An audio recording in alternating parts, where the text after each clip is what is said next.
So now if we talk about the needs of the body, then what about that? क्योंकि एक celebrate life अगर आप जी रहे हो, सेलिबेसी की प्रैक्टिस कर रहे हो, तो फिर आप इग्नोर कर रहे हो, राइट, शरीर की जो ज़रूरतें हैं। जी। तो उसका कुछ नेगेटिव इम्पैक्ट हो सकता है बॉडी पे। ऐसी कुछ जी। स्टडीज भी है कि ऐसा नहीं करना चाहिए, आप जी। शादी करो, live like everyone is living, ऐसे दैट्स रहो। Right. That is what that's right. People are saying. तो फिर ये थोड़ा सा जी। ऐसे नहीं लगता कि कुछ अलग जीवन है? जी। जी। बिल्कुल रुचा जी, जो पॉइंट आई थिंक आपने यहाँ लाया है about celibacy, it's high time that we discuss about it, है ना, क्योंकि कई बार इस टॉपिक को लेकर थोड़ा टैबू भी हो जाता है कि बीइंग इन अ सोसाइटी जहाँ पे we not very open to talk about these things, तो इसलिए हम बात नहीं करते हैं। कई बार हमें लगता है कि अच्छा ये हमारे लिए है ही नहीं, तो इसलिए हम उसको बिल्कुल निगलेक्ट कर देते हैं। सो ये एक बहुत अच्छा प्लेटफॉर्म है जहाँ पर हम इस बात को आज ला रहे हैं।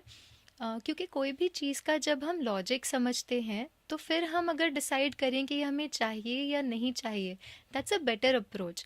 सो ये नहीं कि हम सेलिबसी को अडाप्ट करें या ना करें। The only point that we want to bring through this platform, or I would want to kind of bring through this platform, is let's understand what celibacy is. And जो studies आप बता रहे हैं जो कहती हैं celibacy is not natural, right? तो ये स्टडीज़ मैं इनको नेगेट नहीं करूँगी, I wouldn't say they are wrong, right, but let us understand it in a little deeper aspect, okay. जैसे अगर हम कॉन्शियसनेस की बात करें, कॉन्शियसनेस के दो एंड्स ऑफ स्पेक्ट्रम है।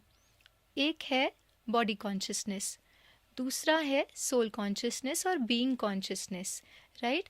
व्हाट हैपन्स इज जब हम बॉडी के प्लेजर्स में अपने जीवन के पर्पस को ढूंढते हैं, हम क्या कर रहे हैं, हम फिजिकल प्लेजर से जीवन के सुखों को ढूंढ रहे हैं, राइट। अब ये नीड्स जो है, फिजिकल नीड्स जो है, वो कहीं ना कहीं बढ़ती ही जा रही है। Today what we see in the environment, हमारी सोसाइटी किस तरफ जा रही है हम देख रहे हैं, और सोसाइटी जितना उस तरफ जा रही है उतना ही सोसाइटी की डिग्रेडेशन भी हम देख रहे हैं, राइट। जो न्यूज़ आज हम देखते हैं, शायद 15 साल पहले ऐसी न्यूज़ नहीं आती थी। जितना बॉडी कॉन्शियसनेस बढ़ेगा उतना बॉडी से रिलेटेड जो वीकनेसेस हैं वो भी बढ़ेंगी। क्यों? बिकॉज जितना हमने बॉडी के प्लेजर्स को और अक्वायर करने की कोशिश की, somewhere I am further getting entangled in the body consciousness.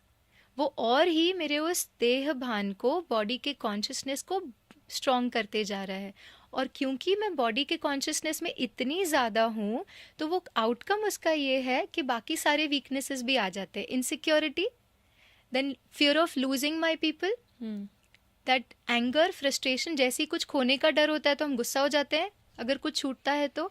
So all weaknesses are somewhere the outcome of our body consciousness. और जो हम विकारों की बात कर रहे हैं, जितना हम बॉडी कॉन्शियस हैं उतना वो नेचुरल है। अगर मैं बॉडी कॉन्शियसनेस से ऑपरेट कर रही हूँ और तब मैं सेलिबसी को प्रैक्टिस करने की कोशिश करती हूँ, it is not natural, because I am going against the law of the body. But spirituality is a shift, जहाँ पे because I am operating out of soul consciousness, then purity becomes natural, because purity is a value or a quality that the soul has.